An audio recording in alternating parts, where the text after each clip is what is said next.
Oh, hi! How's it going, everyone? It's Chad here from Lootoons, and it looks to be another beautiful day in the Lootoons neighborhood. Wouldn't you say so, Gretel? I would indeed. And what are we going to do today, Chad? The same thing we do every day, Gretel. Check our YouTube comments. Alright, let's see what we got here. This guy still watches cartoons? What a loser!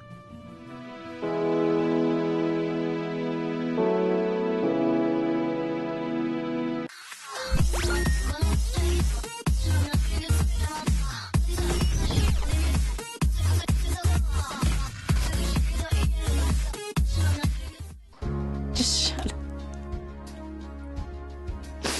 You had me at hello. He did.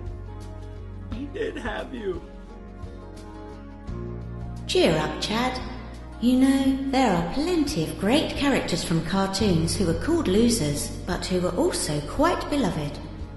Yeah, you're right! So today, in honor of all of those characters that have ever been called a geek or a loser or any of those nicknames, let's count down the top 10 lovable losers in cartoons. Great idea, Gretel. Thank you. Could I try some of your ice cream? No, but you can have a look at the rules. Cheers.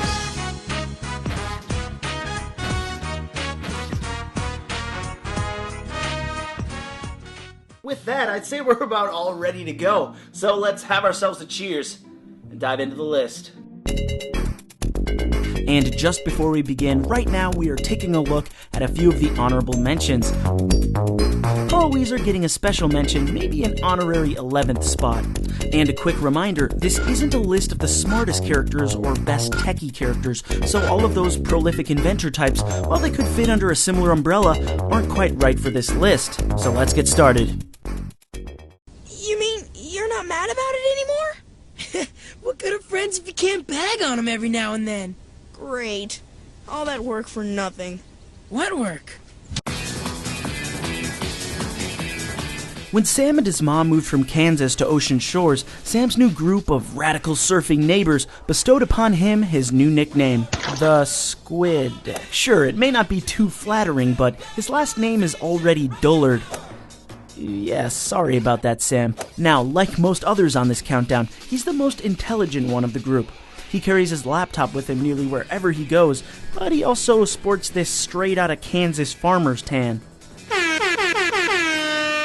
Even though they did call him the Squid, and he's the butt of a few jokes now and then, Sam is actually pretty cool, with his computer skills and his ability to go from an athletic blunder to one of the most skilled goalies around. Let's get out of here!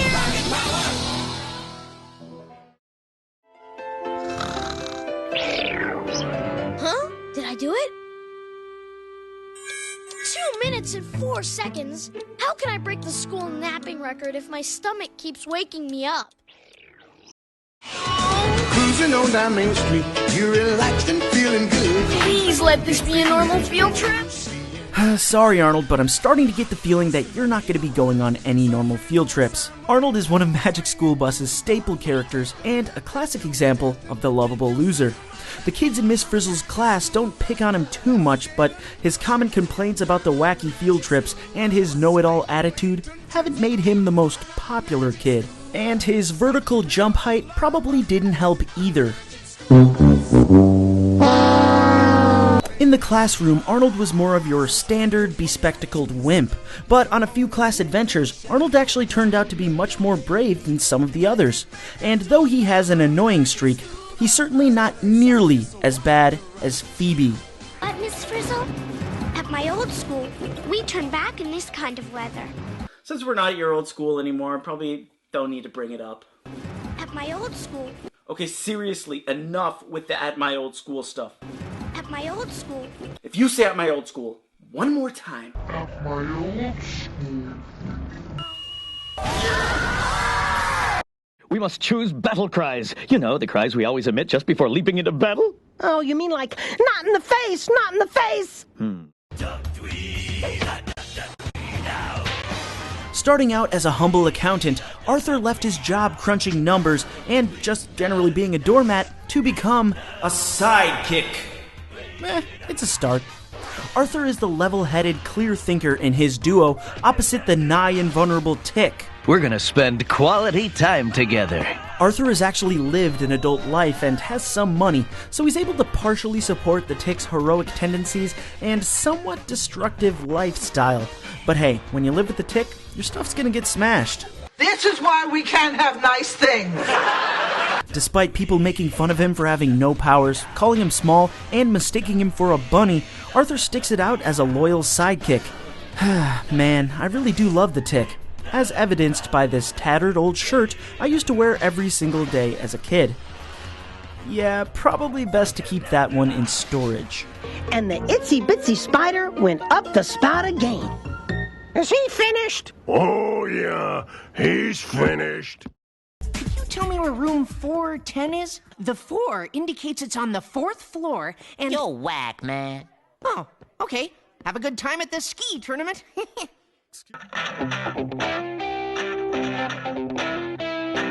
Mission Hill is one of those shows that I'll always look back on and say, damn, that was canceled way too soon. But I certainly won't forget it. And part of that unforgettable charm is Mission Hill's resident nerd, Kevin. I don't think you should drink if you can't drink responsibly. What? Okay, you've had too many drinks, you're getting abusive. Will you get lost, you douchebag? Moving in with his older and much cooler brother Andy, Kevin is one of my favorite portrayals of the nerd archetype. He's big into computer games, conventions, and sci-fi. Now, if you've seen the show, you will know how annoying Kevin is, always ruining things for Andy to the point where you want to pull your hair out. And of course, his constant bling-blonging. Blingada-blingada-blong blong, blingada-blingada-blong blong. See? Bling-blonging. But even with his bling-blonging, he somehow still remains lovable. Cancelled, but lovable. I miss you, Mission Hill. I miss you. Feels so strange. Everything itches, even my teeth.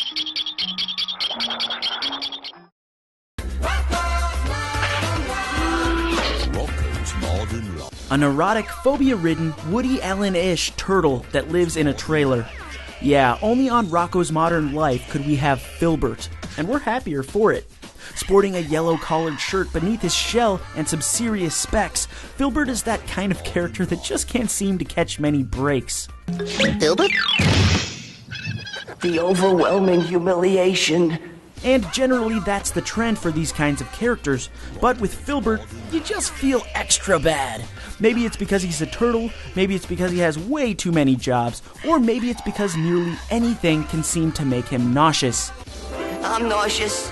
And damn does he have a nasty case of the nervous hives. Ugh, you should get that checked out. Then again, I suppose you probably already have. That was a hoot! Will I get beat up today? All signs point to yes. That ball knows everything.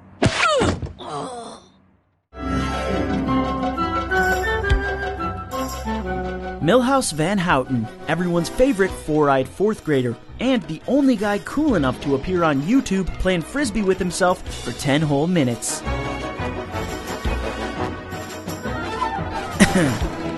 Milhouse is Bart Simpson's best friend, and he's a loyal one at that. But despite Bart's bad boy popularity, Milhouse still remains a bit of a dork. Dorky, dorky, dork! Yeah, exactly. He endures a brutal amount of bullying courtesy of, well, almost anyone in Springfield. He's constantly turned down by his crush, Lisa Simpson. And according to my Simpsons trivia game, Milhouse is also allergic to regular milk.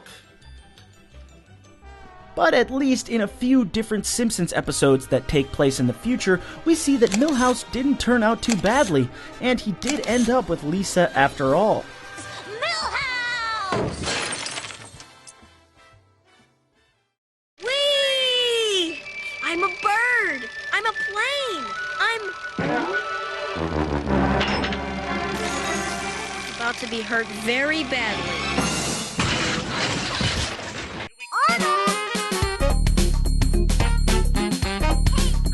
Hey Arnold is up there for me as one of my favorite cartoons of all time, and Eugene was actually a part of some really memorable episodes. The one where they build a race cart comes to mind. Oh, All finished. What do you think? I can't believe we let you talk us into painting it purple. It's not purple, Arnold. It's mauve. Eugene Horowitz is one of Arnold's many colorful classmates, and he fills that socially awkward geek role. Often made fun of or picked on by other kids, you can usually find Eugene stuffed in a locker or, more commonly, victim of some insane Wile E. Coyote-esque accident, usually caused by Arnold. Way to go, a-hole! Now, Eugene is victim to some pretty bad luck, but his optimism is really unmatched. No matter how many bad things happen, he keeps his spirits high and he looks on the bright side. This has been one of the best days I've ever had. Ow! Oh. See you later, Arnold. Well, if it isn't the new kid, I'm done. We don't like you Valley geeks sniffing around our women. Stay away from Yvette or we'll beat you crapless. Comprende? Everything but comprende.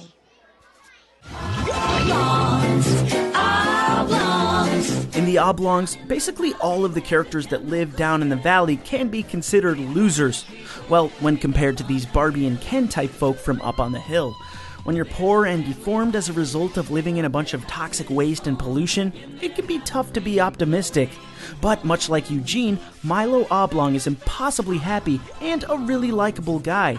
With a twitchy eye and just one single hair, it's easy to root for Milo to succeed. He seems to be on any and every medication known to man. He's already on everything from Ritalin to Rogaine. We were hoping for something different. And his crew of misfit friends are just as lovable as he is.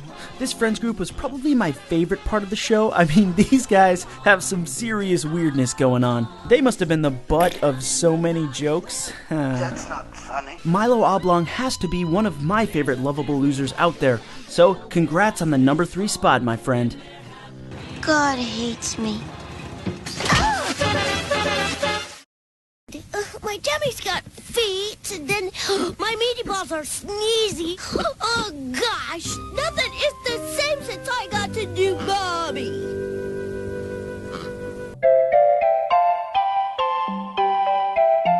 For each brave and fearless proclamation made by Tommy Pickles, there is a worried and cautionary response from Chuckie Finster, and we love him for it. It's too dangerous. This 2-year-old may be afraid of most anything and is always a bit reluctant when going on adventures, but he is genuinely a great guy, baby. He's got perpetually untied shoes, purple glasses, a Saturn shirt, and a haircut that gives Coolio a run for his money. It's beautiful. Chuckie is arguably the most cowardly character on this list, but luckily, his best friend is Tommy Pickles, who would easily top a bravest characters list, so it works out great in Rugrats to watch the two interact. Socially inept, gullible, and an outright scaredy cat. Well, don't worry, Chuck, you'll grow out of this awkward stage in no time. Well, later on in your life. Maybe much later.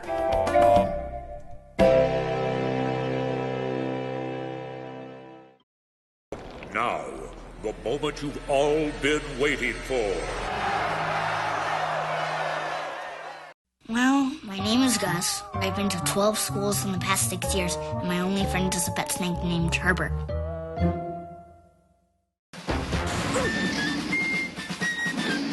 Another new kid on the block, Gus Griswald is certainly a one-of-a-kind character. With his father in the army, he wears a high and tight haircut and military colors. But don't be fooled, he's not really the militant type. Where am I supposed to sit?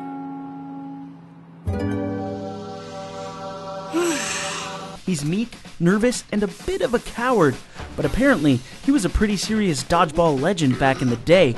But when he's not playing dodgeball or trying to eradicate germs all over the playground, Gus is a genuinely nice kid, and he brings a ton of heart to his group of boisterous companions. And Gus is certainly not afraid to stand up for himself against kindergartners, kids his own age, this giant scary kid here, and even King Bob himself. And when you wear pants that high and some clog-like things, well, that's not a bad quality to have. And these are the things that make Gus my number 1 pick. They are? Yeah, those are the things. Don't be so humble, Gus. You deserve it. Sure, I guess you're right. So there we have it, the top 10 lovable losers in cartoons. Thank you guys so... Sounds like you've got a new comment. Oh, hey, it's the same guy who commented earlier. Let's see if this Yahoo learned anything from watching this video. First! This didn't really come full circle the way I imagined it. Oh well. Okay, thanks, bye.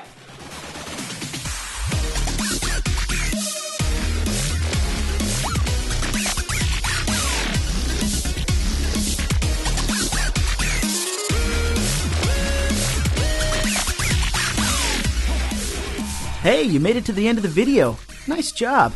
If you want to keep up with me and all the cartoon-type content that I'm working on, be sure to visit me at facebook.com/LouTunes. I'm posting tons of fun pictures, updates, and even countdowns that can only be seen on the Facebook page. And be sure to follow me on Twitter because, well, that's also a thing. Thanks for watching. I'll see you next time.